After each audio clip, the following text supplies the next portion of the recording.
following is a Comfortably Zoned Radio Network production.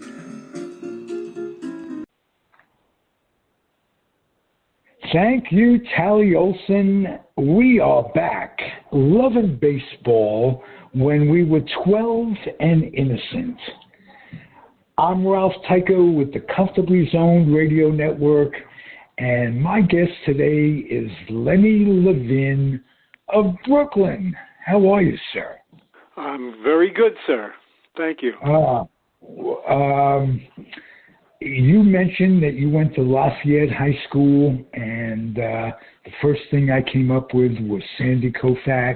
That's right, who yes. graduated a few years before you did.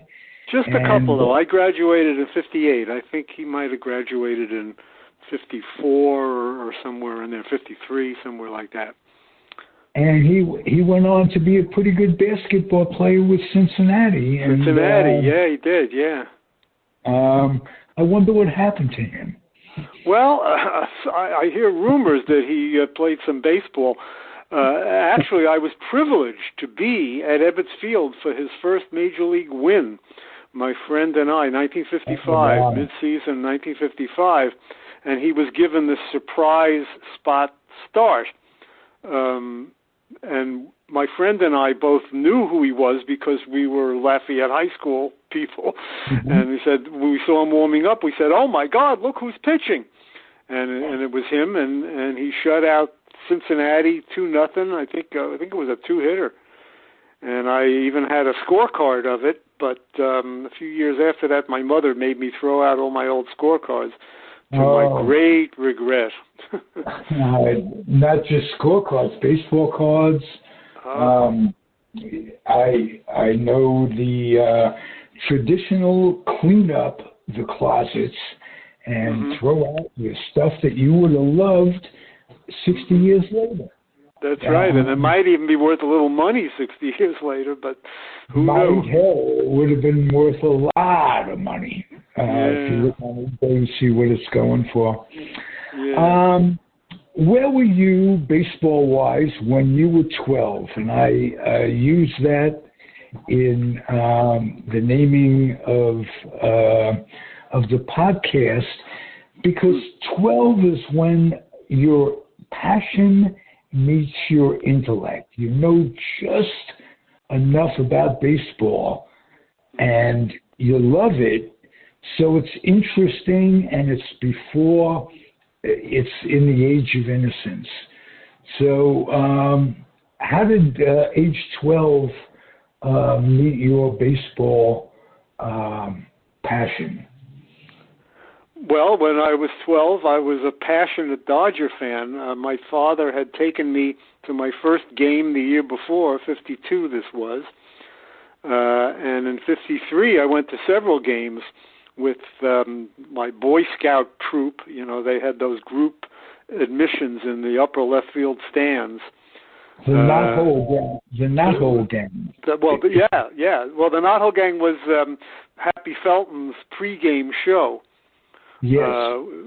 This was like, you know, they have this nowadays too, you know, group rates and groups of people come to the game and sit usually in the nosebleed seats, which is where we were in the upper left field stands. But man, we just loved it. You know, went to like 6 or 7 games that year, sitting in the upper left field stands, and the Dodgers won all the games that I went to. So it was great. They had a great team that year, 53. It's one of the greatest teams ever in baseball, the 53 Dodgers. I agree with you. They won in 55. They won it all. Mm-hmm. But by then, Jackie Robinson was a little over the hill, as it were.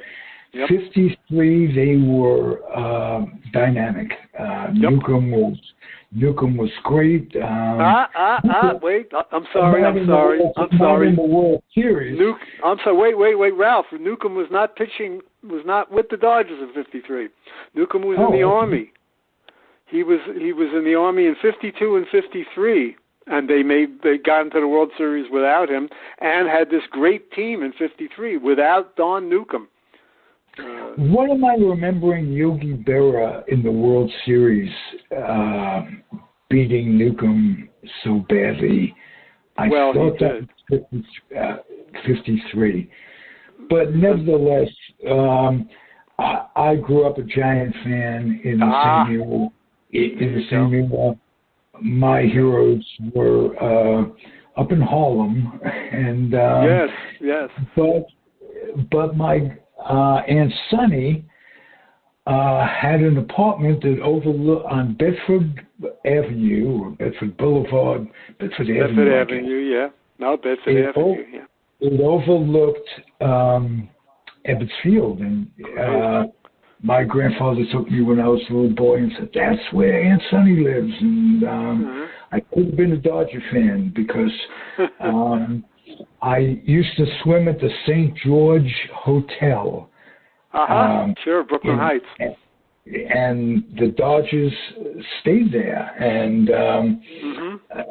I got to meet Don Zimmer as a kid, and this is different being a Dodger fan than any other team, a Brooklyn Dodger fan. Why don't you tell us why? Tell the audience why, what differentiated a Brooklyn Dodger fan and a Brooklyn Dodger, Brooklyn in relationship to baseball. Why was it? Is it so much part of baseball lore? Your words. Okay. Well, Brooklyn just itself sort of had an inferiority complex to New York in general. I mean, they were just a borough in New York City, but we consider ourselves a city of our own. As a matter of fact, when we went into Manhattan, we would say you're going into the city. The signs on the subway said to city and from city. Brooklyn was its own city to us. And the Brooklyn Dodgers were this incredible team that were every bit as good as the great Yankees, but for a couple of games over the course of a decade, the Dodgers would have been the team with all the World Series victories, not the Yankees. They were right there. They seemed to be in the World Series every year playing the Yankees. My wife is from Indiana, and she says that her family rooted for the Brooklyn Dodgers because they were the underdogs. They always lost to the great Yankees. And they were the scrappy working-class team, the Brooklyn Dodgers. The players lived in Brooklyn. My friend and I used to take bicycle trips, ride past Duke Snyder's house, Pee Wee Reese's house. They lived just a few blocks from each other. We would make other trips, go past Gil Hodges' house. These were people that were Brooklynites, even in the off season. They lived there, and they were just great players, great Hall of Fame, future Hall of Famers. And they were the underdogs. They always lost. They always lost at the end, which is really what my book deals with, Die Hard Fan. I've written a mystery novel. Your book is fiction, not nonfiction, which intrigued me when I got to meet you a little bit on Facebook, because I loved reading baseball fiction as a kid. And I'm wondering if you were influenced by Mark Harris at all. No, actually, I'm not familiar with Mark Harris. Mark Harris wrote Bang the Drum Slowly. Oh, sure. And, okay. 2 or 3 other books that went into a 2 other books went into a trilogy that is my all-time favorite fiction, and I just thought I'd mention that. Tell me about your fiction. Okay, well, my book takes place in the final week of the 1951 season. That's the end of the Dodgers. They call it a collapse to the Giants, but actually, it really wasn't a collapse. From the time that the Dodgers were 13 and a half games ahead in August to the end of the season, they went something like 25 and 23 or something like that. The Giants went 37 and 7 Imagine this pace, 37 out of your final 44 games. That's why the Dodgers lost, because the Giants were otherworldly. But anyway, my book takes place in that final week where the Dodgers finish in a tie with the Giants, forcing that 3-game playoff, and took a 3-run lead into the bottom of the 9th inning and couldn't hold it.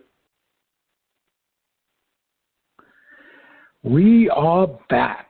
A little technical difficulty. I'm with Lenny Levine, and we are talking about his book and the 1951 Dodger Giant season.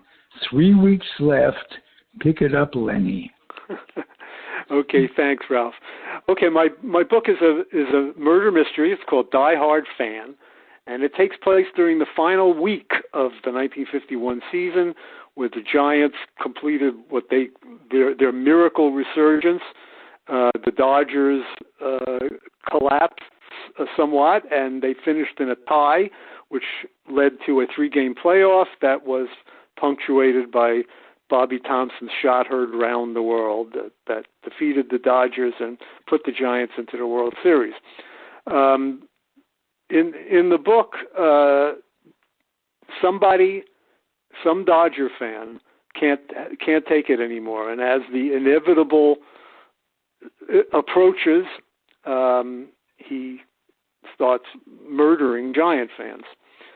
And that's what it is. It's a murder mystery wrapped inside factual accounts. We experience each game in that final week, sometimes from the field itself, but through radio and television, as my fictional characters live their parallel world, and the mystery unfolds, and the climax is simultaneous with Bobby Thompson's home run. So I had to very carefully construct a plot that took into account all the real things that were going on during that week, the actual factual things that were going on in the games and in society in general in 1951 in Brooklyn. And as I say, it all comes down to the climax, which happens just as Bobby Thompson is hitting that home run. And that is basically the book. I'm going to Amazon as we speak. Tell the folks, because this is right up my alley. As you know, I'm a Giant fan. Right. My grandfather took me to all 3 stadiums in 1951 when I was 4 and a half, and I remember each and every event. I remember Willie being called up, and I remember my Aunt Sonny's apartment across from Ebbets Field, right, and looking up at it as a kid. So how can people get your book, and what's the exact name of it, and where do they go to order it? Okay, the book is called Die Hard Fan by Lenny Levine. It is available in print and also Nook and Kindle at Amazon.com or BarnesandNoble.com. Beautiful. Now, I am in the process of completing a book of my own. Tell me the thrill you experienced when you opened the carton and there was your book. Well, there's nothing like it. I mean, holding something like that in your hand, your own book in your hand, is just thrilling, and there's no other way to describe it. It really is nothing like it, and it's something that hopefully will live beyond me, and that people can enjoy, in perpetuity for however long. But it's there now, and I'm sure they will. It's done. I can't wait to get my copy, and to tell you what a terrific interview this is. You are, if you're close to Sandy Koufax's age, I might say you are in great voice. Oh, thank you. Do you have radio experience in your background? Well, my experience is as a singer, musician, composer. I did studio work for over 20 years, singing on a lot of commercials and singing backup for people like Billy Joel, Barry Manilow. Oh, wow. Yeah, no, that was my career before I became a fiction writer. So I guess, and I still sing and I still write songs, and so my chops have, fortunately have maintained all these years. And not only your chops, but your seichel. That's right, my seichel. All right. Thank you.